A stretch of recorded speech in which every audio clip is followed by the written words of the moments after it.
Hi, I'm Jim Quinn, a member of Dumbarton. I'd like to tell you a little bit about one of the cross windows.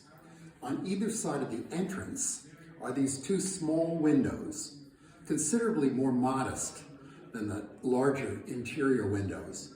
Both feature a central cross with columns on either side and decorated with abstract floral designs. They have 4 vertical panes and 4 panels in horizontal bands perpendicular to the columns.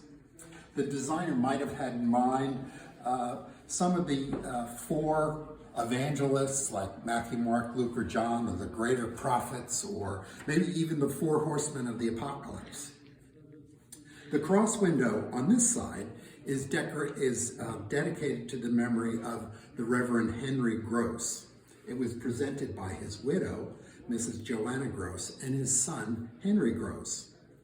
What we know of Henry Adolph Gross is he was born in 1837 in Hanover, Germany.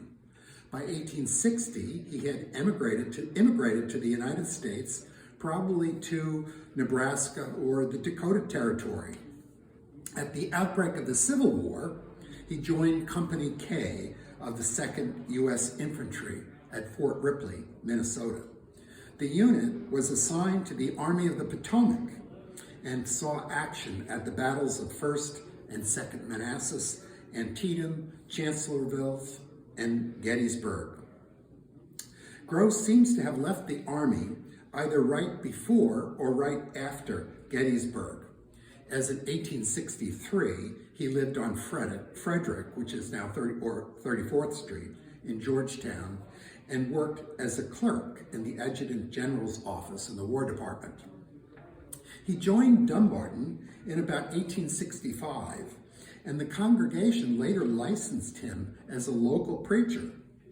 His primary employment, however, remained as in the War Department. By 1860, Gross married a fellow German immigrant, Joanna. We don't know her maiden name.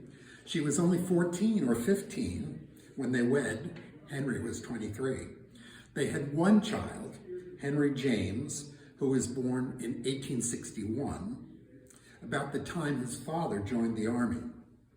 Henry was ordained a deacon in the Baltimore Conference in March 1885 and died shortly thereafter.